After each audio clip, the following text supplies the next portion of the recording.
Hello everyone. Welcome to the lecture series of Power System through previous year GATE questions. First of all, I would like to thank Alcom Institute for motivating us to start this lecture series.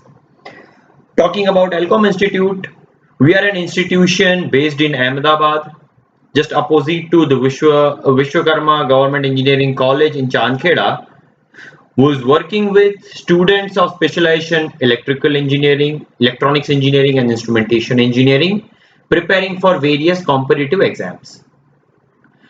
Briefly talking about our team consists of highly qualified and well experienced teachers graduated from various IITs. You can know more about us by visiting or reading reviews on the Google page. Feel free to reach out if you have any queries. Let's move forward. Talking about myself, my name is Raviraj. I did my BTech from Nirma University in 2011. After that, I have worked in a private company named Jimco Limited, which is the parent company of Caterpillar. Worked there for 1.5 years and then left that job because I wanted to pursue masters. I completed my MTech in 2015 from SUNIT Surat, and since then I am working for my PhD at IIT Bombay. Talking about GATE coaching, I have been actively participating in a GATE coaching since 2014, associated with various institutions, taught in many cities, and mentored more than 2,500 students so far. Talking about this lecture series, now the subject we have chosen is power system. This subject is considered as one of the core subjects as far as electrical engineering is concerned, and it carries approximately 10 marks weightage in GATE. Of course, it tends to vary, but it is between 10 to 12 marks per year. About power systems syllabus for GATE 22, this is the official syllabus they have communicated with us. Basic concepts of generation, transmission. So this 2-chapter consists transmission, concepts of transmission and transmission line modeling performance, economic dispatch, compensation, series shunt compensation and power factor correction, electric field distribution and insulator, distribution system, per unit quantities. This 2-chapter combinedly are power flow analysis or load flow analysis, we can say. Then voltage frequency control, fault analysis. This 2-chapter made up consists fault analysis, overcurrent, differential, directional, distance protection. Circuit breaker is also part of power system protection. And last but not the least, steady state system stability concepts, equal area criteria. In this lecture series, we are going to touch most of these topics via previous year GATE questions. So you can consider this as a crash course. Of course, we are going to discuss in a required depth so that we can cover all these topics in a brief time. Before jumping in the starting first discussion of first topic, let's see, or let's understand rather, statistics of GATE previous year questions as far as power system is concerned, and that is also chapter wise division. So talking about power system previous year GATE question, we can distribute number of questions in this many chapters, where this number of questions, they are counted after the GATE year of 2007. Okay, this table gives us a simple information about the weightage of each chapter. If you look at the last column, which is showing percentage weightage, it's easy to conclude that fault analysis is carrying maximum weightage as far as all chapter is concerned. So देखो, समंदर है, syllabus समंदर है, उसमें से क्या अच्छे से करना है, कहां पर अगर कुछ गलती हो गई सीखने में तो कहां पर हम लेट गो कर सकते हैं, ऐसा कुछ स्ट्रेटेजी आप यहां पर बना सकते हो। Competitive exam is all about making strategy, right? So ये इंफॉर्मेशन आपको स्ट्रेटेजी बनाने में हेल्प करेगा। Most important chapter, let's summarize this. Most important chapter is fault analysis. Fault analysis contains these two chapters, as I have already mentioned. This is most important as far as statistics is concerned. Previous year gate question की statistics देखते हुए ये conclusion बना सकते हैं। Second most important is of course power flow studies. Power flow studies consist of these two chapters: bus impedance matrix, Gauss Seidel, and Newton-Raphson power flow analysis. We are going to touch upon this as well. And then transmission lines, of course. So these three are containing or carrying major weightage as far as total syllabus is concerned, chapter wise total syllabus, right? Okay. So the first chapter, transmission line concept, which carries 14% weightage, that contains these two chapters. So this will give you a simple information about अगर आप preparation कर रहे हो तो कहां पर जोर ज्यादा लगाना है, समझ गए? चलो आगे बढ़ेंगे। Again, before going into the discussion, I would like to briefly summarize few tips for solving power system questions. देखो, पावर सिस्टम की जहां तक बात की जाए, ये सब्जेक्ट ज्यादातर बच्चों को टफ लगता है। उसका एक ही रीजन है कि हम क्वेश्चन सॉल्व करने के लिए एक माइंडसेट बना के रखते हैं कि भाई इक्वेशन लगाना है और उस इक्वेशन से डायरेक्ट कैलकुलेशन करना है। तो पावर सिस्टम में ज्यादातर क्वेश्चन ऐसे ही आएंगे। You know, you take any previous year question, most of them are single equation based question. ज्यादातर सारे क्वेश्चन में एक ही इक्वेशन लगेगा, ओके? बट चैलेंज कहां आती है? उस इक्वेशन में वैल्यूज कहां से पता करेंगे? जो डेटा दिया होता है क्वेश्चन का, वो बहुत बड़े बड़े क्वेश्चन लिख के दिए होते हैं। सो उस क्वेश्चन को सॉल्व करने के लिए ये टिप्स बिल्कुल आपको काम आएंगी, ठीक है? तो इन एक क्वेश्चन सॉल्विंग प्रोसेस को मैं वेरियस स्टेप्स में डिवाइड करता हूं, बहुत ज्यादा समय नहीं लूंगा, लेकिन क्योंकि हम क्वेश्चन सॉल्व करने जा रहे हैं तो उससे पहले इसका डिस्कशन होना बहुत जरूरी है। सबसे पहला स्टेप जो कि सब लोग, हर बच्चा कर लेता है, वो है reading of question.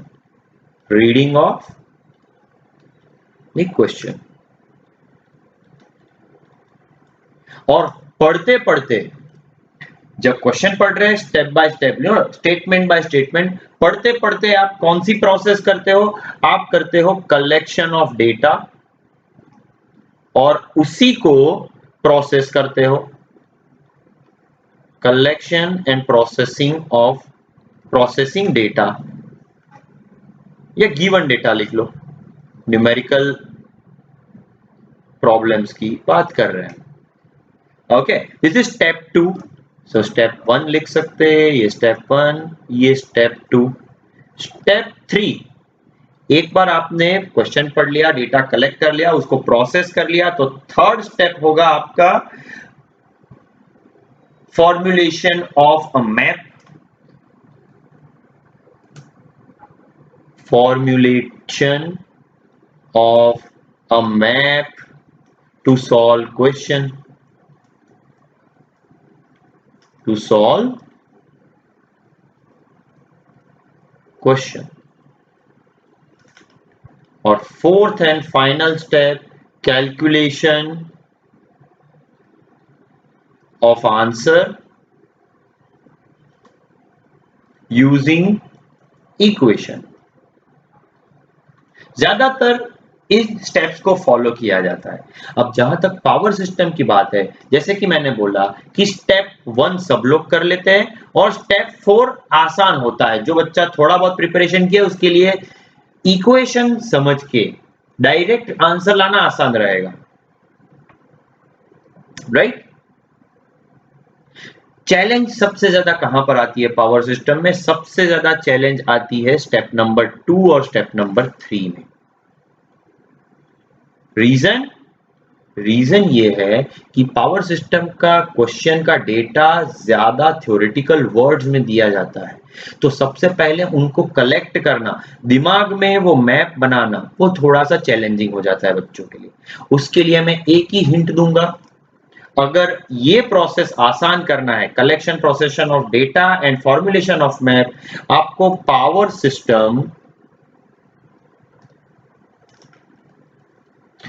System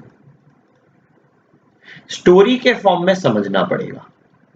Try to understand the story of power system. See, at the end it's not just about getting the numerical number, it's about what is this question all about. अगर वो आप practice के समय समझते हो तो जो नया क्वेश्चन आप एग्जाम में फेस करने वाले हो उसके लिए डेटा कलेक्शन और फॉर्मुलेशन ऑफ मैप आसान बन जाएगा। ठीक है, तो अपने इस लेक्चर सीरीज में मैं थ्रू आउट आपको इस स्टोरी से वाकिफ करवाता रहूंगा कि पावर सिस्टम के पीछे एक स्टोरी क्या है। समझ गए? चलो, तो I think this is good enough as far as solving of power system questions are concerned. Okay, आगे बढ़ते हैं. So now let's jump into the first topic of the discussion. Chapter name is Transmission Line Concepts, Modeling and Performance, जिसका कुछ तकरीबन 15% weightage हमने देखा। उसमें सब topic calculation of inductance and capacitance. Before going into this topic, I would like to take this general question. So चलो ये question पढ़ो, समझो, अपना वीडियो पॉज करो, इस क्वेश्चन को सॉल्व करो और उसके बाद वापस वीडियो में इसका सॉल्यूशन हम देखेंगे। So let's take a few seconds so that you can work out on this problem.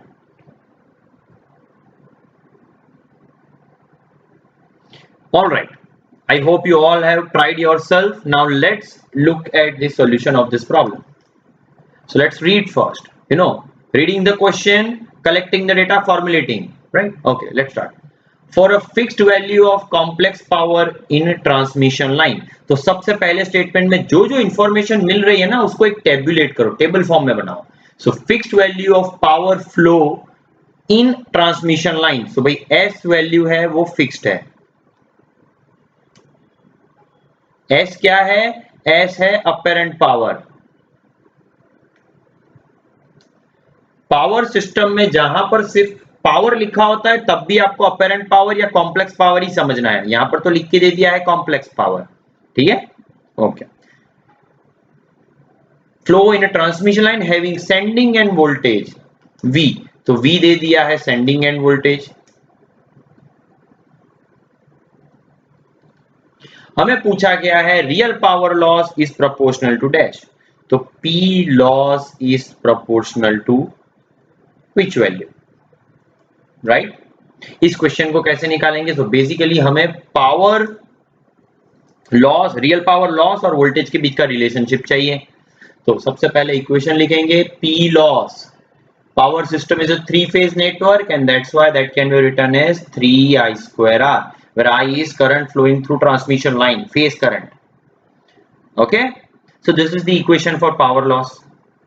We need to answer in form of voltage, so let's try to find out relationship between current voltage so that we can substitute that relationship over here and get relationship between P loss and voltage. So बच्चा power system, basically story की जो मैं बात कर रहा था, power system क्या है? तो यहां पर हम एक्स्ट्रा वर्क करेंगे थोड़ा सा। Power system is all about concepts handling with generation, transmission, distribution. Story ये है कि लोड मेरा जो है, जो मेरा इलेक्ट्रिसिटी कंज्यूम करने वाला है वो अलग अलग जगह पे लोकेटेड है और जो जनरेशन है वो भी डिस्ट्रीब्यूटेड है अलग अलग जगह पे। तो टास्क हमारा ये है, हमें जनरेशन पॉइंट से कंजम्पशन पॉइंट तक पावर भेजना है, उसको हम इलेक्ट्रिकली भेजते हैं और इसीलिए पावर सिस्टम का वजूद आता है, राइट? अब यहां पर हमारे पास इंफॉर्मेशन कौन सी रहेगी? हमारे पास हमेशा लोड के बारे में इंफॉर्मेशन रहेगी, power requirement, real power, reactive power दोनों। पावर रिक्वायरमेंट से मेरा मतलब है अपरेंट पावर रिक्वायरमेंट, और जनरेशन भी हमारे पास केवीए एमवीए में होगी, राइट। इसीलिए ट्रांसमिट जब करते हैं ना तो हम पावर के बारे में बात करते हैं। See unlike the analysis in network, network में हम क्या करते हैं, नेटवर्क में हम करते हैं सर इंपीडेंस पता होगा तो आप वोल्टेज सोर्स और इंपीडेंस पता है तो आप वोल्टेज ड्रॉप निकाल लो, हर एक जगह वोल्टेज वगैरह मिल जाएगा। पावर सिस्टम में हमारे पास इंपीडेंस की वैल्यू नहीं होती है, लोड की इंपीडेंस की बात कर रहा हूं। ऑफ कोर्स ये जो ट्रांसमिशन लाइन है उसके इंपीडेंस की वैल्यू हमारे पास होगी, लेकिन लोड के इंपीडेंस हमारे पास नहीं होंगे। लोड का इंफॉर्मेशन होगा हमारे पास पावर के फॉर्म में। तो इसीलिए पूरे पावर सिस्टम एनालिसिस में हम पावर और वोल्टेज को रेफरेंस लेके काम करेंगे, ठीक, इंपीडेंस पिक्चर में नहीं आएगा। तो इसीलिए इस इक्वेशन में हमें अपेरेंट पावर और वोल्टेज और करंट का रिलेशनशिप बैठाना है या ढूंढना है। सो वो रिलेशनशिप क्या रहेगा sir, complex power can be given as √3 times VL IL star, where star stands for complex conjugate. ये फेजर है, राइट, एंगल और मैग्नीट्यूड दोनों मिलेंगे। अगर मैं सिर्फ मैग्नीट्यूड की बात करूं तो मैग्नीट्यूड बन जाएगा √3 magnitude VL magnitude IL, conjugate magnitude और normal phasor vector magnitude same रहेगा, सिर्फ एंगल में डिफरेंस होगा। सो स्टूडेंट्स यहां से मैं लिख सकता हूं IL is equals to S upon √3 VL magnitude, और इसको मैं सब्स्टिट्यूट करूंगा पी लॉस के इक्वेशन में।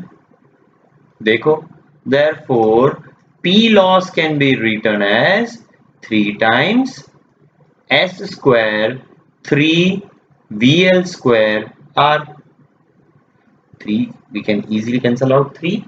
अब क्वेश्चन में बोला गया है अपरेंट पावर कांस्टेंट है, रेजिस्टेंस तो बिल्कुल कांस्टेंट होगा, एक ट्रांसमिशन लाइन का रेजिस्टेंस है ये तो कांस्टेंट ही होगा, and that's why P loss is proportional to 1 upon V square. Answer is C। अब जब आपने कैलकुलेशन किया तो बहुत सारे बच्चे ये समझे होंगे कि सर यहां पर मैं ये रिलेशनशिप क्यों इस्तेमाल नहीं कर सकता। तो रीजन बच्चा यहां पर ये है कि मेरा करंट पावर सिस्टम में, देखो स्टोरी क्लियर कर रहा हूं याद रखना, पावर सिस्टम में मेरा करंट इंपीडेंस की वजह से डिसाइड नहीं होगा, पावर सिस्टम में मेरा करंट डिसाइड होगा पावर डिलीवरी से, पावर रिक्वायरमेंट से, ओके, क्योंकि इंपीडेंस तो हमें पता ही नहीं होगा, दिस इज नॉट नोन या अननोन। लोड की बात कर रहे हैं, लोड के लिए ये तो अननोन है, अगर लोड के लिए अननोन है तो करंट कैसे पता चलेगा, करंट पता चलेगा पावर रिक्वायरमेंट से और वोल्टेज से, बेसिकली ये बॉक्स कर रहा हूं इस इक्वेशन से। सो ये इक्वेशन बहुत ही ज्यादा इंपॉर्टेंट है, हम इसको through out the series lecture series इसको देखेंगे, ठीक है, okay, I hope this clarifies the doubt. चलो आगे बढ़ते हैं। सो ये था बेसिक फंडामेंटल क्वेश्चन। अब बात करते हैं कैलकुलेशन ऑफ LNC की। चलो next question, I am reading the question, question पढ़ने के बाद आप पॉज करोगे, सॉल्यूशन बनाओगे और उसके बाद सॉल्यूशन देखोगे। चलो, for a single phase overhead line having solid copper conductors of diameter 1 centimeter spaced 60 centimeter between centers, the inductance in millihenry per kilometer is dash. Work this out, pause the video, work this out.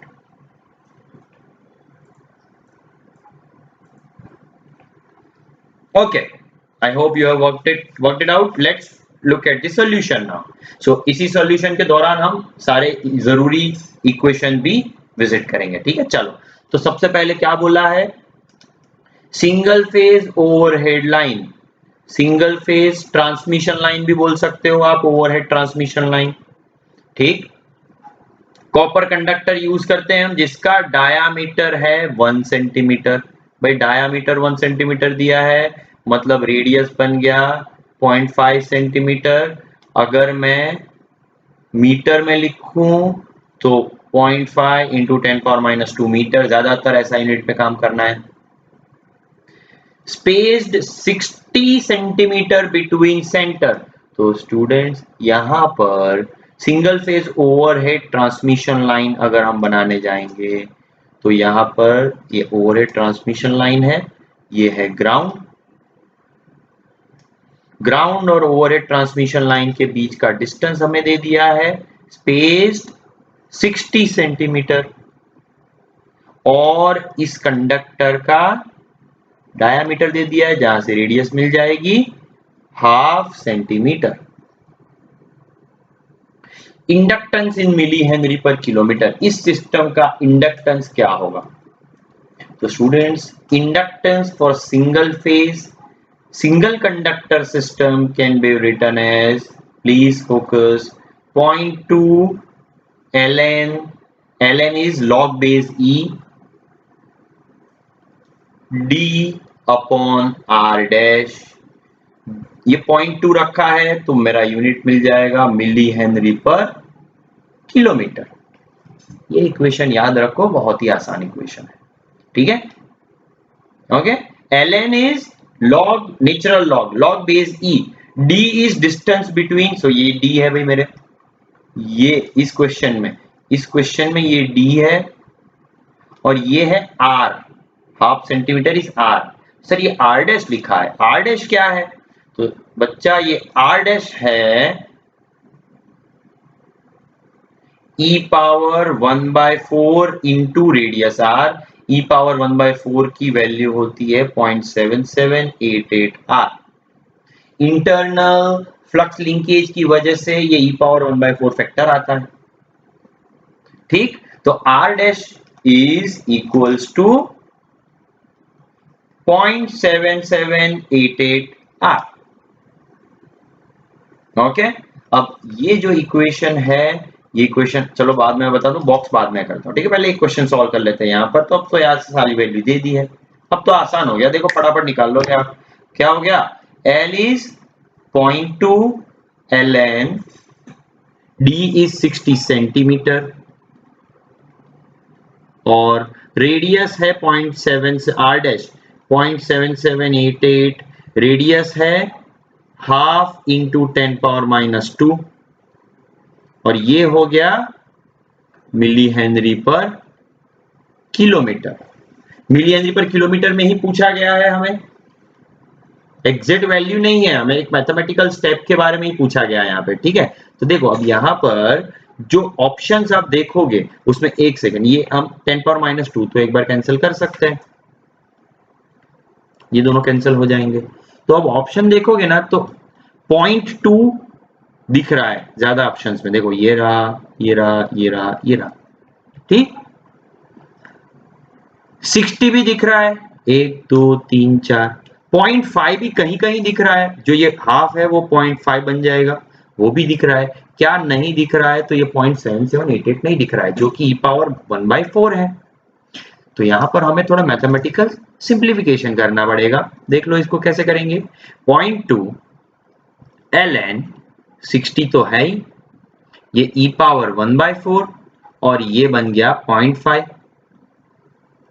इस form में तो है अपने कुछ answer, इसको match करने की कोशिश कर, देखो ln a/b, ln a/b या मल्टीप्लीकेशन करेंगे ln, तो यहां पर हमें ये वाला टर्म हम अलग कर सकते हैं, एक्सपोनेंशियल वाला जो टर्म है उसको हम अलग कर सकते हैं, तो हाँ,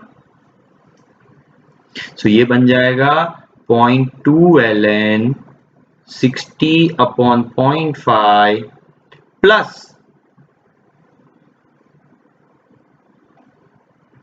ln 0.2 भी रहेगा of course, plus 0.2 ln 1/e power 1/4, right. a into b को अलग किया log से, okay. So this is e power 1/4 log में है, इसको हम मल्टीप्लीकेशन में लेके आ सकते हैं, and that's why this will be 0.2 ln 60 upon 0.5 plus 0.2 upon 4 0.05 milli henry per kilometre तो है ही। आंसर बन जाएगा सी। आंसर बन जाएगा सी। ठीक है, चलो आगे बढ़ेंगे। सो यहां पर सीखने वाली बात क्या थी, यहां पर सर देखने वाली बात ये थी कि inductance of single phase system. ठीक है, अब इस स्टोरी को भी कंप्लीट करते हैं। यहां पे this is for single phase single conductor system, right. इस स्टोरी को आगे बढ़ाते हैं। अगर मेरा कंडक्टर सिस्टम 3 फेज है तो L का इक्वेशन बन जाएगा 0.2 ln D की जगह जियोमेट्रिक मीन डिस्टेंस, R की जगह geometric mean radius, GM milli Henry per kilometre बनेगा। ये किसके लिए है? ये equation of inductance for 3 phase system.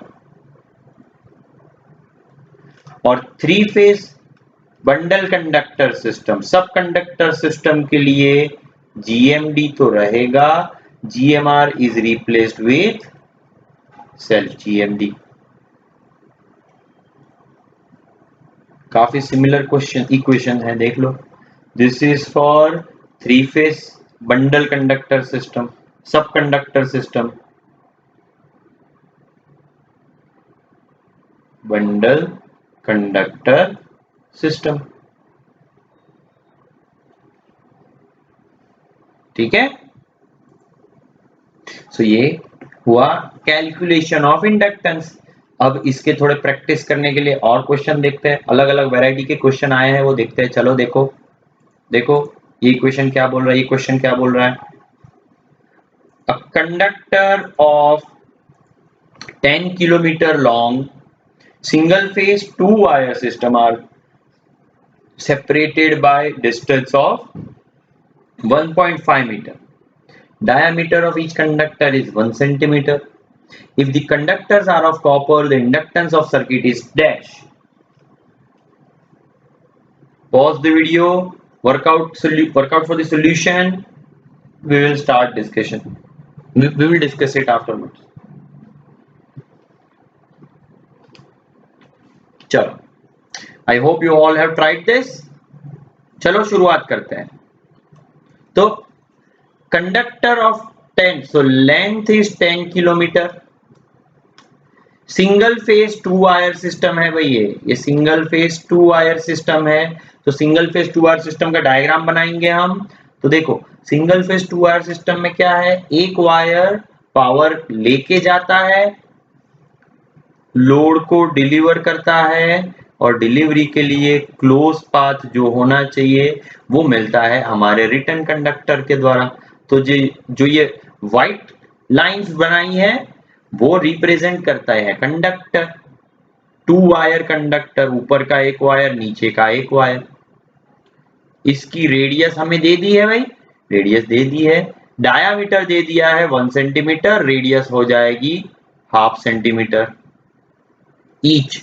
मान लो ये कंडक्टर ए है, 2 कंडक्टर है ना, ए कंडक्टर है और B conductor, return current, return path.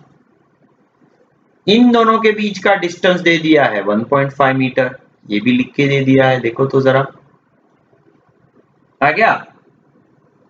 पूछा क्या है, the inductance of a circuit. तो बच्चा यहां पर हमने ऑलरेडी एक सिंगल फेज इंडक्टेंस कैलकुलेट करने का इक्वेशन तो देख लिया था, क्या था वो, रिकॉल करो, 0.2 ln d by r dash milli henry per kilometre. But ये सिंगल फेज सिंगल कंडक्टर के लिए था, यहां पर सिंगल फेज डबल कंडक्टर है, तो ये यही इक्वेशन एल ए के लिए भी लगेगा और यही इक्वेशन एल बी के लिए भी लगेगा। समझे कि नहीं? हाँ बोलो, मन में हाँ बोलो। ठीक है, चलो।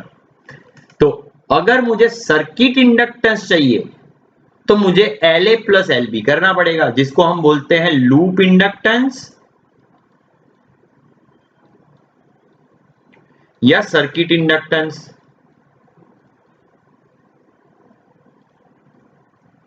ये बन जाएगा LA प्लस LB। अब अगर ज्योमेट्री देखें तो दोनों के लिए D तो बराबर है, R भी बराबर है, और इसीलिए ये बन जाएगा 2 times LA। Loop inductance 2 times LA, circuit inductance 2 times LA। तो बस LA कैलकुलेट कर लो, या फिर डायरेक्ट इक्वेशन लगा सकते हो आप। लूप इंडक्टेंस LA सब्स्टिट्यूट करो, 2 into 0.2 ln D 1.5 metre upon R dash, R dash भाई 0.7788 भूलना ही मत इंडक्टेंस के लिए। ठीक है, रेडियस है 0.5 सेंटीमीटर, उसको मीटर में कन्वर्ट करना पड़ेगा। ये आंसर आएगा मिली हेनरी पर किलोमीटर में। बताओ ये कितना आंसर आ रहा है, कैलकुलेट करो। मैं भी कर लेता हूं, क्या है 2.4। अच्छा पहले लॉग निकाल लेते हैं, 1.5 100 divide by 8 divide by 0.5 ln of answer into 0.4 2.3815 आ रहा है भाई, 2.3815 मिली हेनरी पर किलोमीटर। ये आ गया लूप इंडक्टेंस, सर्किट इंडक्टेंस। अब आंसर में देखो, हमें पूछा है मिली हेनरी में। यूनिट बहुत अच्छे से ध्यान लगा के देखना, क्वेश्चन जब पढ़ते हो तो शुरुआत यहां से करनी है और खत्म यहां पे करना है। ठीक, तो आंसर चाहिए मिली हेनरी में, तो किलोमीटर भाई ये 1 किलोमीटर का इतना मिली हेनरी, तो 10 किलोमीटर कितना ऑफर करेगा, क्योंकि 10 किलोमीटर लेंथ 10 किलोमीटर दे दी है, इसको 10 किलोमीटर से मल्टीप्लाई कर लो। Therefore loop inductance is 23.815 milli henry. 10 kilometre से मल्टीप्लाई किया, क्योंकि लेंथ कंडक्टर की लेंथ है 10 किलोमीटर। और ये आंसर बनेगा, क्या बन गया, सी आंसर बन गया। देख लो, मैच कर लिया आंसर। 2 मार्क पक्के, 2001 में गेट दिया होता तो 2 मार्क आ जाते। क्या बोलते हो? चलो आसान आसान है, ये तो काफी आसान है। आगे बढ़ते हैं। चलो यहां पर टेस्ट होगा आपका नॉलेज। ओके, ये क्वेश्चन देखो। देखो एक स्टोरी बनाने की कोशिश की गई है इस लेक्चर सीरीज में। शुरुआत एकदम बेसिक से की, इक्वेशन समझे, अब उनके एप्लीकेशन के problems via previous year GATE question. ज्यादा से ज्यादा गेट क्वेश्चन क्लास में ही बनाएंगे, और एक इक्वेशन की जो स्टोरी है, सब्जेक्ट की स्टोरी है, वो समझने की कोशिश करेंगे। ओके चल। A composite conductor consist of 3 conductors of radius r each. हर एक कंडक्टर का रेडियस r है। The conductors are arranged as shown below. Arrangement दिखाया गया है। The geometric mean radius GMR in centimeter of the composite conductor is KR. The value of K is dash. Question solve करने से पहले pause करो, discussion से पहले pause करो, खुद से सॉल्व करो, उसके बाद हम आगे डिस्कशन करते हैं।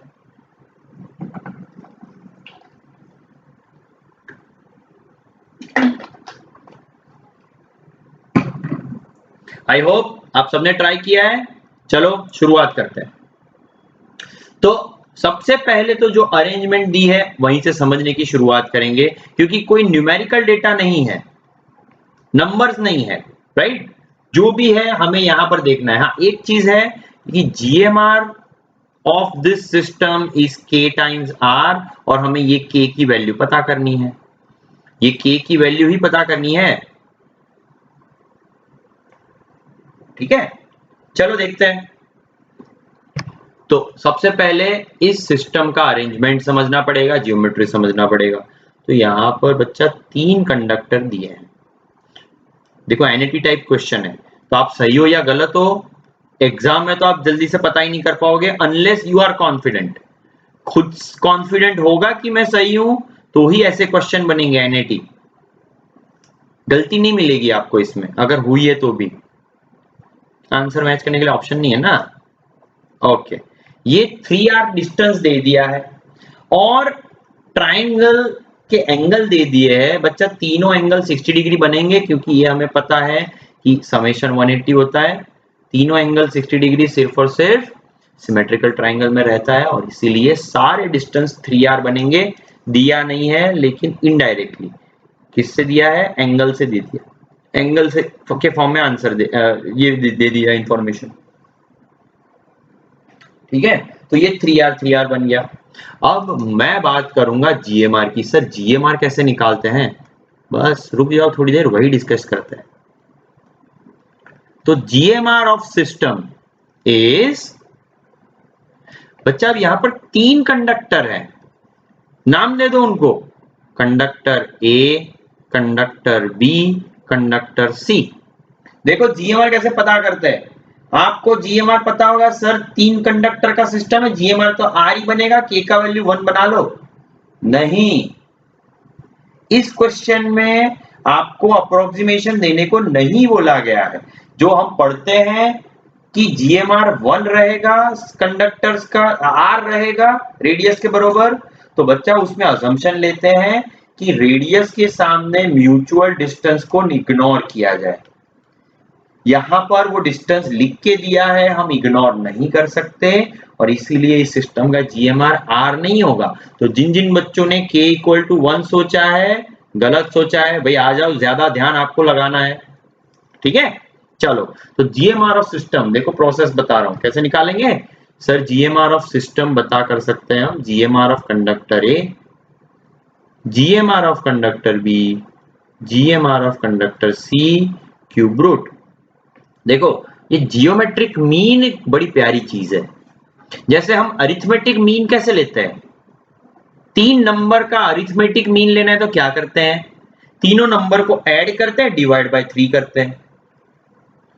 जियोमेट्रिक मीन लेने के लिए तीनों को मल्टीप्लाई करना है और उनका क्यूब रूट लेना है। अगर 5 क्वांटिटी का जियोमेट्रिक मीन लेना है तो पांचों को मल्टीप्लाई करना है, उसका 5th रूट लेना है।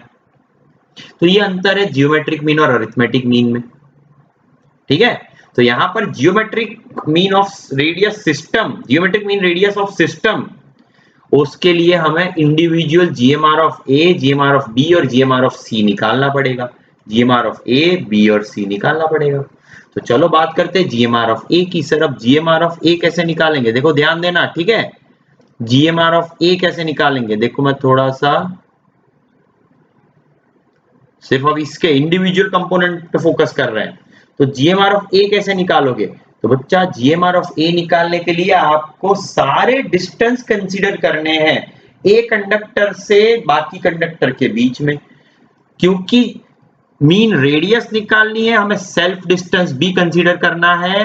तो ये बनेगा DAA, distance of conductor A with respect to ए,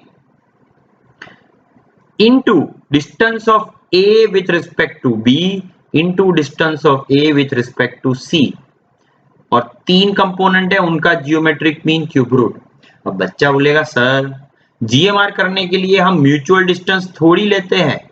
बच्चा म्यूचुअल डिस्टेंस भी लेते हैं, अगर अप्रोक्सीमेट ना किया हो तो सेल्फ भी लेते हैं, म्यूचुअल भी लेते हैं।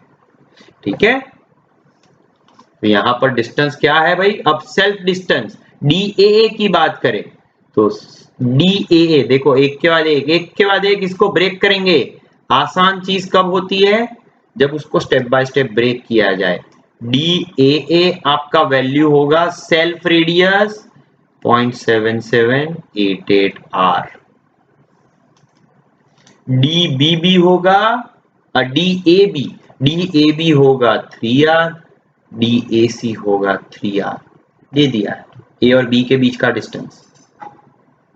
ओके, अब अगर जीएमआर ऑफ बी की बात करें तो बच्चा एक बी का सेल्फ, बी का ए के रिस्पेक्ट में, बी का सी के रिस्पेक्ट में, तो अंदर क्वांटिटी सेम ही आएंगी। इसीलिए GMR of A is GMR of B is GMR of C। ये तीनों का GMR सेम रहेगा। ओके, अगर ये तीनों सेम है तो सिस्टम का क्या लिख सकते हैं, GMR ऑफ A का क्यूब और उसका क्यूब रूट, और इसीलिए यही बनेगा मेरा GMR ऑफ सिस्टम। भाई दिख गया ऊपर, यहां से लिख रहा हूं, ये देख लो जरा, तीनों सेम है तो क्यूब रूट, क्यूब का क्यूब रूट खुद, तो GMR of A equal to B equal to C equal to GMR of system. तो अब GMR ऑफ A ही पता करना है, इक्वेशन नंबर 1 से पता कर लेते हैं, चलो जल्दी फटाफट। तो इक्वेशन नंबर 1 से क्या मिलेगा GMR of A, GMR of A is, देखो 0.77 डिस्टेंस सब्स्टिट्यूट कर रहा हूं, इंटू 3 इंटू आर क्यूब, 1 2 3 और क्यूब रूट। तो आर क्यूब और क्यूब रूट, आर को बाहर निकाल सकते हैं, जो बचा सिंप्लीफाई करो, तो 0.7788 इंटू 3 उसका क्यूब रूट, उसका क्यूब रूट कितना आएगा भाई, जल्दी बताओ जोर से, 1.913। This is also GMR of system. तो भाई इसको अगर कंपेयर करेंगे KR के साथ तो K की वैल्यू मिल गई, answer is 1.913। It is not 1। Symmetrical system में भी अगर म्यूचुअल डिस्टेंस निग्लेक्ट करने को नहीं बोला गया है, स्पेसिफिकली दिया गया है, तो हमें कंसीडर करना पड़ेगा। ज्यादातर कैलकुलेशन में हम अप्रोक्सीमेशन लेते हैं कि म्यूचुअल रेडियस, सेल्फ डिस्टेंस के रिस्पेक्ट में म्यूचुअल डिस्टेंस बहुत ज्यादा है, हम उसको निग्लेक्ट करेंगे, ज्यादातर ये असम्पशन लिया जाता है। ओके, यहां पर नहीं दिया, नहीं लेना है। चलो आगे बढ़ेंगे, तो यहाँ पर GMR of system step by step जाना है, वो प्रोसीजर मैंने बताई। मजा आ गया? मजा आया तो वीडियो को लाइक करो, चैनल को सब्सक्राइब करो, पूरी लेक्चर सीरीज आने वाली है, समझो ये तो इंट्रोडक्शन है अभी, समझो पावर फ्लो और स्टेबिलिटी में क्या क्या होगा। ठीक है, चलो आगे बढ़ते हैं, क्वेश्चन पढ़ते हैं। क्वेश्चन पढ़ो, वीडियो पॉज करो, खुद से अटेम्प्ट करो और फिर कंपेयर करेंगे। चलो, consider an overhead transmission line with three-phase 50 Hz balance system with conductors located at vertices of equilateral triangle of length DAB BC CA 1 मीटर। देखो पावर सिस्टम में दिक्कत यही रहती है, एक तो लिखते हैं ना, इतना बड़ा स्टेटमेंट दे दिया है ना कि पढ़ते पढ़ते ही बच्चा बोर हो जाए। होता है बहुत सारे नॉर्मल स्टूडेंट के साथ, ये होता है कि सर इतना सारा कौन पढ़ेगा, इससे अच्छा है मैं कंट्रोल सिस्टम का या नेटवर्क का या सिग्नल का एक मार्क का दो मार्क का क्वेश्चन ना निकाल दूं, जहां पर डायरेक्ट लिखा होता है, डेटा पूरा लिखा होता है, इतना बड़ा बड़ा लिखा ही नहीं होता है, डायरेक्ट फिगर देके बना दिया होता है। तो बच्चा बात ये है, पावर सिस्टम का सीक्रेट, दिक्कत कहाँ आती है, पढ़ते टाइम पेशेंस रखना पड़ता है और डेटा कलेक्ट करना पड़ता है। एक बार अगर वो कर लिया ना तो कैलकुलेशन तो बहुत आसान है, सीधा इक्वेशन लगाना है। नेटवर्क सिग्नल्स उसमें मैनिपुलेटेड होगा, डेटा डायरेक्ट दिया होगा, कैलकुलेशन मैनिपुलेशन होगा। पावर सिस्टम में डेटा डायरेक्ट नहीं दिया होगा, आपको डेटा डिलीवरी में मैनिपुलेशन होगा। देखो पावर सिस्टम में डेटा डिलीवरी में मैनिपुलेशन होगा, तो आसानी से पेशेंटली डेटा पढ़ना है, क्वेश्चन निकलेगा। ठीक, बहुत बच्चे कंप्लेन करते हैं कि सर क्वेश्चन नहीं बनता है, हमें आता है कॉन्सेप्ट लेकिन क्वेश्चन नहीं बनता है। रूट कॉज है उसका, क्वेश्चन ठीक से पढ़ना है पूरे अटेंशन के साथ। ओके, चलो आगे आगे देखते हैं। तो देखो ये 1 मीटर दे दिया है, ये सारे डिस्टेंस 1 मीटर दे दिए हैं। The resistance of conductors are neglected. Geometric mean radius of each conductor, देखो यहां पर भी वही दिया है, GMR of each conductor दे दिया है, GMR of each conductor दे दिया है 0.01 metre. Neglecting effect of ground, the magnitude, मतलब ग्राउंड एक कंडक्टर नहीं है यहाँ पे, ठीक है, magnitude of positive sequence reactance, positive sequence reactance in ohm per kilometre क्या होगा। तो positive sequence, negative sequence, zero sequence की बात करेंगे फॉल्ट एनालिसिस में, वहां भी बहुत मजा आएगा। फिलहाल हम कंसीडर करेंगे पॉजिटिव सीक्वेंस मतलब ऑपरेटिंग कंडीशन, नॉर्मल कंडीशन की बात चल रही है। तो यहाँ पर एक्स पता करना है। वीडियो पॉज करो, सोचो, वापस आओ, सॉल्व करेंगे।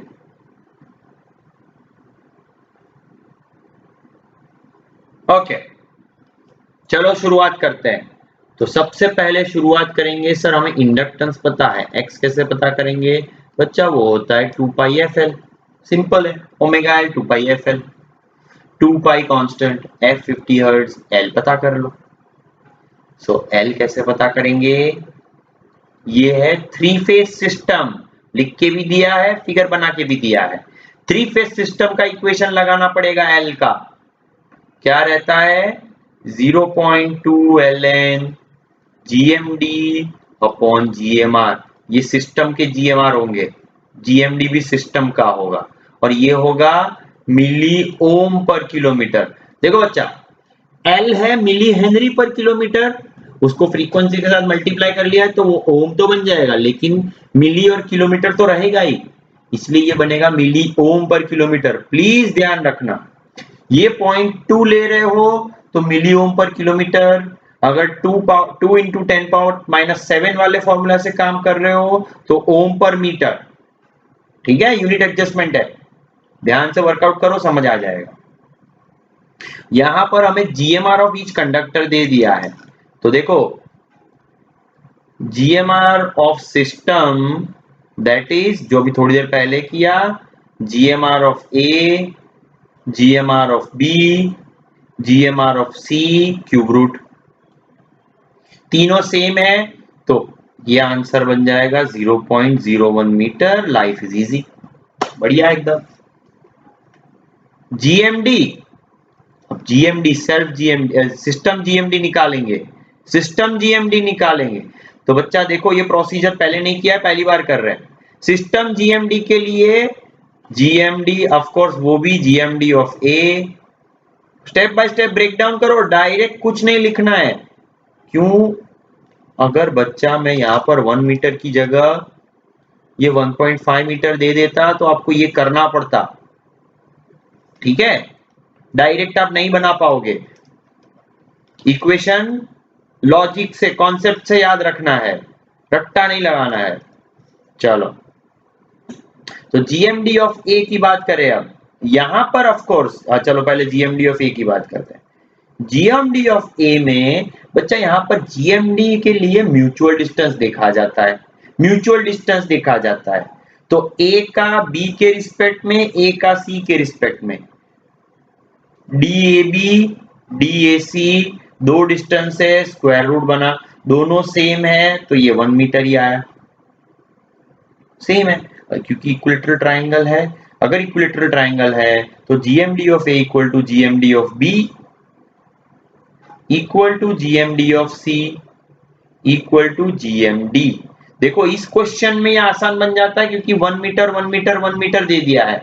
अगर मैं थोड़ा सा डेटा चेंज कर दूं 1.5 1.2 1.3 तो ये तीनों सेम नहीं आएंगे, पता करना पड़ेगा, और वही करने की प्रोसीजर मैं आपको बता रहा हूं, ठीक है। आंसर इंपॉर्टेंट नहीं है इस लेक्चर सीरीज में, इंपॉर्टेंट है हम ये क्वेश्चन से कॉन्सेप्ट समझेंगे और बाकी क्वेश्चन कैसे निकालेंगे, समझ गए। पूरी लेक्चर सीरीज में यही मिलेगा आपको, तो बने रहिएगा, जुड़े रहिएगा आखिरी तक। चलो, फोड़ना है पावर सिस्टम तो एटलीस्ट दूसरे सब्जेक्ट्स भी लेके आएंगे, एल्कोम इंस्टीट्यूट काम कर रही है उसमें। तो GMD इसका वैल्यू 1 मीटर, तो ऊपर व्हाइट वाले इक्वेशन में हम सब्स्टिट्यूट कर देंगे, तो चलो बताओ x क्या बन जाएगा, 2 पाई एफ एल हो जाएगा 0.2 ln 1 मीटर अपॉन डायामीटर दिया है, क्या दिया है, GMR डायरेक्ट दे दिया है 0.01, 100 दे दिया है, ये बनेगा बच्चा मिली ओम पर किलोमीटर। तो कैलकुलेट करो जल्दी से, कितना आ रहा है फटाक से बताओ। ln 100 इंटू 0.2 इंटू 2πf 289.351 आ रहा है भाई, 289.351 मिली ओम पर किलोमीटर। हमें चाहिए ओम पर किलोमीटर, तो आंसर बैठ गया आपका 0.289 ohm per kilometre. Rounded off to 3 decimal point, तो भाई 3 डेसिमल पॉइंट तक राउंड कर लिया है। आंसर आ गया 0.289 ओम पर किलोमीटर। अगर आंसर मैच किया बच्चा शाबाश। देखो आसान क्वेश्चन है, मैंने जो कॉम्प्लेक्सिटी बताई वो तो पूछा ही नहीं। 1.1, 1.2, 1.5 ये डिस्टेंस लेके सॉल्व करके देखो, आंसर बदल जाएगा। सेल्फ प्रैक्टिस के लिए करके देखो, ठीक है। चलो आगे बढ़ते हैं, कैपेसिटेंस की भी बात कर लेते हैं। ये कैपेसिटेंस के लिए क्वेश्चन है, क्वेश्चन पढ़ते हैं। Horizontally placed conductor of a single phase line operating at 50 Hz are having outside diameter of given and the spacing between centers of conductor is given. Permittivity of free space is given. Capacitance to ground per kilometer of each line is dash. Capacitance per ground with respect to ground per kilometer is dash. चलो pause करो, solve करो, थोड़ी देर में discussion शुरू करते हैं।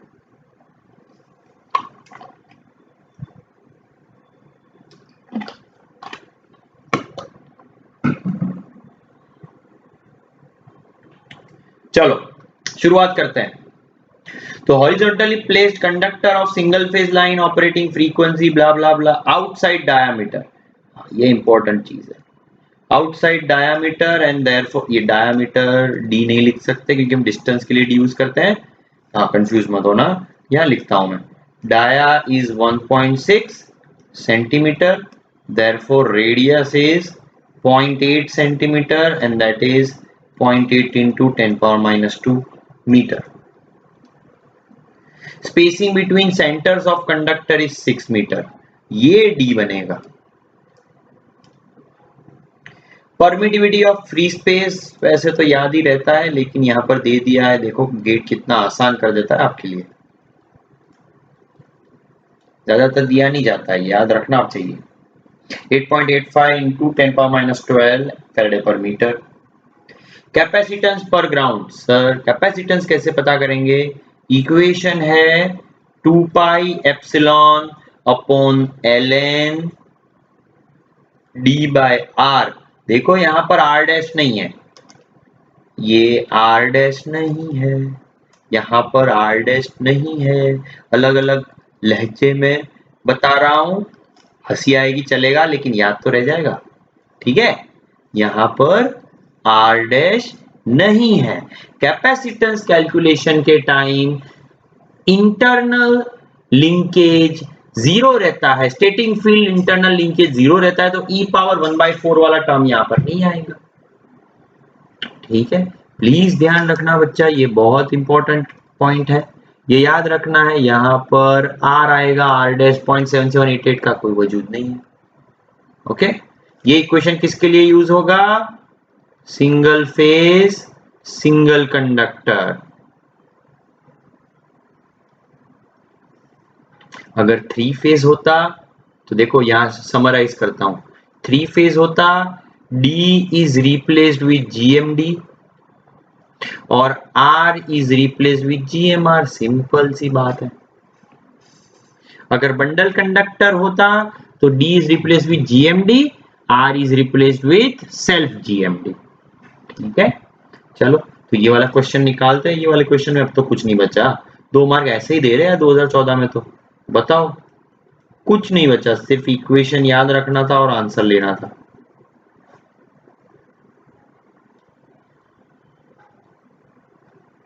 Upon 0.8 into 10⁻², ये Faraday per metre है बच्चा, ये यूनिट फैराडे पर मीटर है, लिखो तो जरा फैराडे पर मीटर। ओके, ये फैराडे पर मीटर है। चलो पहले सॉल्व करते हैं। ln 600 upon 0.8 ln of answer inverse into 2 into pi into 8.85 8.39, तो 8.4 लिख सकता हूं भाई, मैं अप्रोक्सीमेट कर रहा हूं, चलो एग्जैक्ट लिखते हैं। 8.399 आ रहा है इनटू 10⁻⁻12 को तो हिसाब किताब जोड़ा ही नहीं है, फैराडे पर मीटर। अब हम आंसर मैच करो, 8.4 के साथ मैच कर रहा है, ए और सी तो चले गए। पूछा क्या है, फैराडे पर किलोमीटर पूछा है बच्चा। ये क्वेश्चन पढ़ने में गलती नहीं होनी चाहिए, फैराडे पर किलोमीटर, इस यूनिट को किलोमीटर में कन्वर्ट करो। चलो अपना 11वीं 12वीं वाला दिमाग काम पे लगाओ। 8.4 लिख रहा हूं, अब मैच मैच हो जाएगा। 10⁻⁻12 इंटू 1000 से डिवाइड किया, 1000 से मल्टीप्लाई किया, तो 1000 मीटर 1 किलोमीटर बन जाएगा। समझ गए? बस इस तरह से लॉजिक, डायरेक्ट करने जाओगे कंफ्यूज हो जाओगे। फैराडे पर किलोमीटर, पर किलोमीटर लिख के दिया है तो यूनिट हो जाएगा faraday. Answer is B, B is correct answer. में लो 2014 में 2 मार्क आ गए आपके। समझ गया? कोई डाउट है तो कमेंट सेक्शन में लिखना मत भूलिए, कमेंट सेक्शन में लिखिए, मैं आंसर करूंगा। डिस्कशन है, कोई टॉपिक डिस्कस करना है, बेझिझक कमेंट सेक्शन में पूछिए, हम डिस्कशन करेंगे। ठीक है? और मेरा कॉन्टेक्ट इन्फो तो है ही, लेक्चर के शुरुआत में देख लो। चलो अब बात करेंगे जो इक्वेशन हमने पढ़ा है उसके एप्लीकेशन पॉइंट ऑफ व्यू की। ठीक है, देखो यहां पर जो पढ़ा है उसका एप्लीकेशन होगा। ये क्वेश्चन एनालिटिकल टाइप क्वेश्चन है, एक step advance, direct equation based question नहीं है। वैसे सोचा जाए तो डायरेक्ट इक्वेशन है, लेकिन ब्रिज बनाना पड़ेगा। चलो क्वेश्चन पढ़ो, सॉल्व करेंगे। तो ये क्या हुआ, टेस्ट हो गया हमने जो पढ़ा उसका। क्या है, a single phase transmission line has 2 conductors each of 10 mm radius. These are fixed at center to center distance of 1 meter in a horizontal plane. ठीक है, this is now converted to a 3-phase transmission line by introducing a third conductor of the same radius. This conductor is fixed at an equal distance d from the 2 single phase conductors. Okay. 3-phase line is fully transposed. The positive sequence inductance per phase of 3-phase system is 5% more than that of inductance per conductor of single phase system. The distance d in meter is dash. NAT type question है, ध्यान से solve करना है। Video pause कीजिए, इसको solve कीजिए, वापिस आइए, डिस्कशन करेंगे, मजा आने वाला है इस क्वेश्चन में। चलो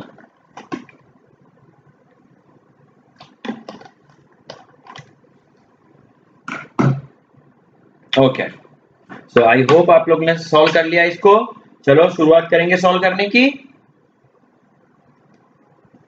सबसे पहले सिस्टम को समझते हैं। यहां पर 2 केस दिए हुए हैं।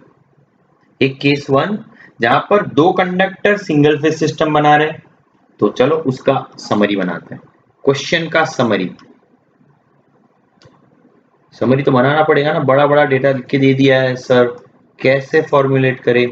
तो सिंपल सा एडवाइस है, क्वेश्चन पढ़ते पढ़ते ना टेबल बनाते रहो बाजू में। आपको एग्जाम में भी रफ शीट या रफ नोटबुक दी जाती है, वर्कबुक दी जाती है, उसको रफ की तरह यूज मत करो, उसको एग्जैक्ट अच्छे हैंडराइटिंग में लिखो। ठीक है, एक और वीडियो में लेके आऊंगा जिसमें बताऊंगा कि जल्दी करने का कोई मतलब ही नहीं बनता है गेट में, एक्यूरेसी ज्यादा इंपॉर्टेंट है। ये कैलकुलेशन, पूरा लॉजिकल कैलकुलेशन में कोई और वीडियो में बताऊंगा।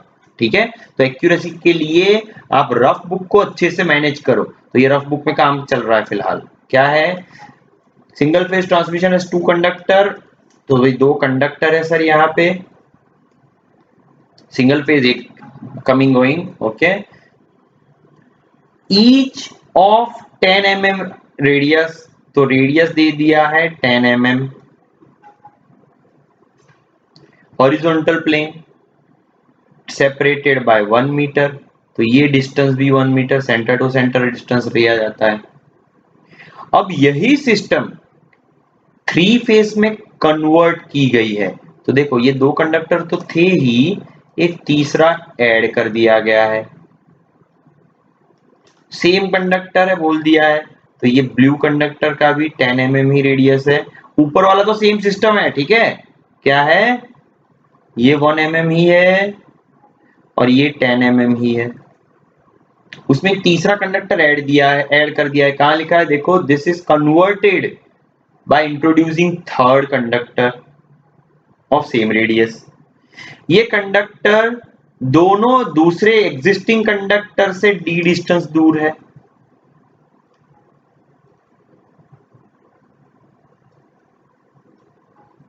बोल दिया। आगे बोला गया है L1, मान लो ये इस सिस्टम में मेरा इंडक्टेंस है L1 और इस सिस्टम में इंडक्टेंस है L2, दोनों अलग अलग इंडक्टेंस ऑफर करेंगे।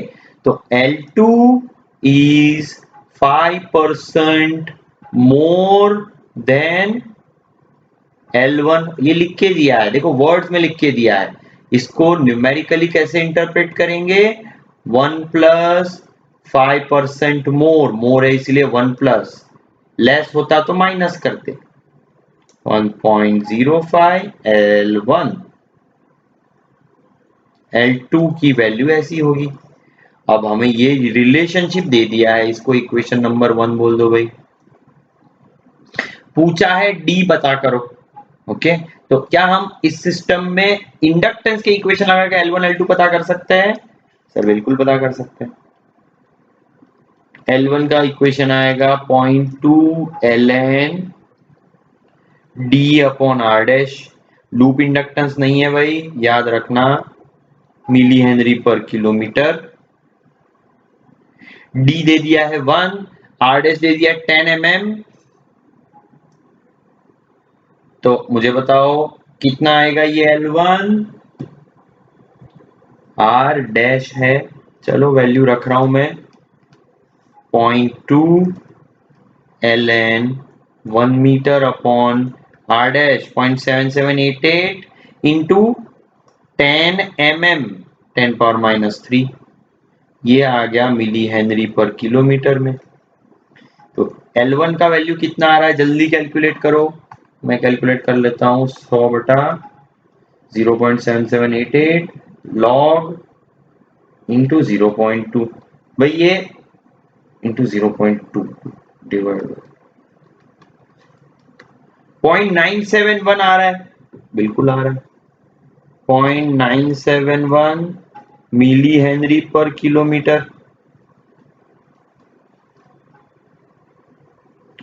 तो L2 मिल गया यहां से इक्वेशन 1 से, इक्वेशन 1 से, दैट इंप्लाइज L2 का वैल्यू निकाल लो एक बार मिली हेनरी पर किलोमीटर में, इसको 1.05 से मल्टीप्लाई कर लो, 1.0195 1.0195 मिली हेनरी पर किलोमीटर। यहां पर बॉक्स बना देते हैं, ठीक है, यहां पर वर्कआउट करते हैं थोड़ा सा, एक ही स्क्रीन पे हो जाए तो अच्छा है, इसलिए वर्कआउट कर रहे हैं। अब L2 का इक्वेशन, केस 2 से L2 का इक्वेशन बना लो, केस 2 से L2 का इक्वेशन बना लो। L2 क्या बनेगा sir, L2 three phase system है, 0.2 ln GMD अपॉन GMR। इस सिस्टम के लिए GMR R डैश ही रहेगा, म्यूचुअल डिस्टेंस निग्लेक्ट करेंगे, GMD कैलकुलेट करना पड़ेगा। चलो मुझे लगता है एक स्लाइड पे नहीं हो पाएगा, नेक्स्ट पेज पे चलते हैं। तो अब बात करने हैं GMD और GMR कैलकुलेट करने की, तो नेक्स्ट पेज पे चल रहा है, वापस यहाँ पर आ जाएंगे। तो देखो ये सिस्टम है, उसका GMD कैलकुलेट करना है, ये D, ये भी D, ये 1, तो GMD of system is GMD of A, GMD of B, GMD of C cube root. ठीक है, GMD ऑफ A क्या आएगा, ए नाम दे दो, A B C, तो GMD ऑफ A क्या आ जाएगा, AB डिस्टेंस और AC डिस्टेंस, दो डिस्टेंस है, 1 into D square root. GMD of B क्या आएगा, AB डिस्टेंस और BC डिस्टेंस, 1 इंटू D, उसका स्क्वायर रूट क्यों ले रहे हैं, क्योंकि सर दो कंपोनेंट है, जियोमेट्रिक मीन थोड़ी देर पहले डिस्कस किया। GMD ऑफ C क्या आ जाएगा, सर यहां पर AC और BC D into D square root, इसको सब्स्टिट्यूट करेंगे अगर इक्वेशन 2 में, इसको इक्वेशन 2 बोलो, इसको इक्वेशन 2 में सब्स्टिट्यूट करेंगे तो GMD ऑफ सिस्टम क्या बनेगा बच्चा, D के फॉर्म में आएगा of course, square root D लिख लेते हैं, देखो square root D into D square का स्क्वायर रूट डी और इसका क्यूब रूट, ये बना d⁻²/3, GMD is D square उसका क्यूब रूट, राइट, और GMR तो R डैश है ही, तो हम L2 निकाल सकते हैं यहां पर 0.2 ln d⁻²/3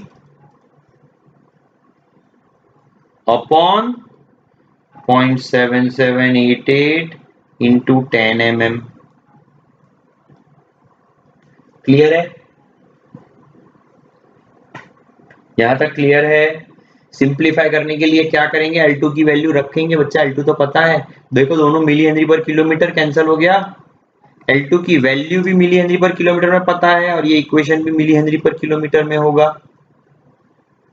तो 1.0195 डायरेक्ट कंपेयर कर सकते हैं, सिंप्लीफाई करेंगे तो क्या आएगा 1.0195 upon 0.2 that is equals to ln d⁻²/3 upon 0.7788, इसको सिंप्लीफाई कर लेते हैं, अच्छा चलो बाद में डायरेक्ट रख लेते हैं, 0.7788 इंटू 10⁻², तो एक्सपोनेंशियल आएगा कुछ, पहले ये टर्म निकाल लेते हैं, तो ये आ रहा है कुछ 5.0195 चेक कर लेते हैं, divide by 0.2 5.0975 that is ln d⁻²/3 upon 0.7788 into 10⁻², तो इसको हम दोनों तरफ एक्सपोनेंशियल ले लेते हैं या लॉगरिथमिक सामने आएगा, e power 5.0975 that is 163.61 into 0.7788 upon 100 that is d⁻²/3, दोनों तरफ क्यूब करते हैं, उसका स्क्वायर रूट लेते हैं,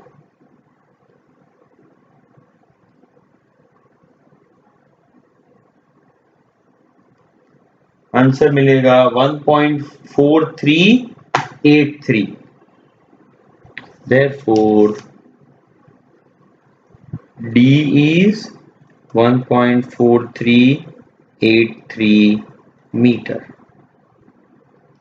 प्लीज वेरीफाई करो अपने आंसर के साथ, और अगर गलती है तो गलती निकालो, यहां पर शायद गलती हो सकती है, ये सिस्टम कैलकुलेट करने में मैंने कैलकुलेट करवाया, method step by step method, ठीक है, काफी आसान है। तो आंसर है 1.438 मीटर। ठीक, चलो आगे बढ़ते हैं। सो यहाँ पर अपना फर्स्ट चैप्टर का फर्स्ट सबसेक्शन खत्म होता है। एल और सी कैलकुलेशन, जीएमडी जीएमआर आप कर लोगे। कुछ थ्योरेटिकल क्वेश्चन आपके लिए रखे हैं भाई, सेल्फ एनालिसिस के लिए इन क्वेश्चन को आंसर करो, जो हमने पढ़ा है उससे क्वेश्चन आंसर होंगे। कमेंट सेक्शन में अपने आंसर टाइप करो, बताओ क्या आंसर आते हैं। Okay, let's have a discussion that. Okay, so with this note, let's end today's session. In next session, what we are going to discuss, let me tell you that in next session we are going to discuss model of transmission line and ABCD parameters. Next topic रहेगा model of transmission line and ABCD parameter. Okay, तो next session में मिलते हैं, तब तक जोरों शोरों से तैयारी चालू रखिए। ठीक है, चलिए।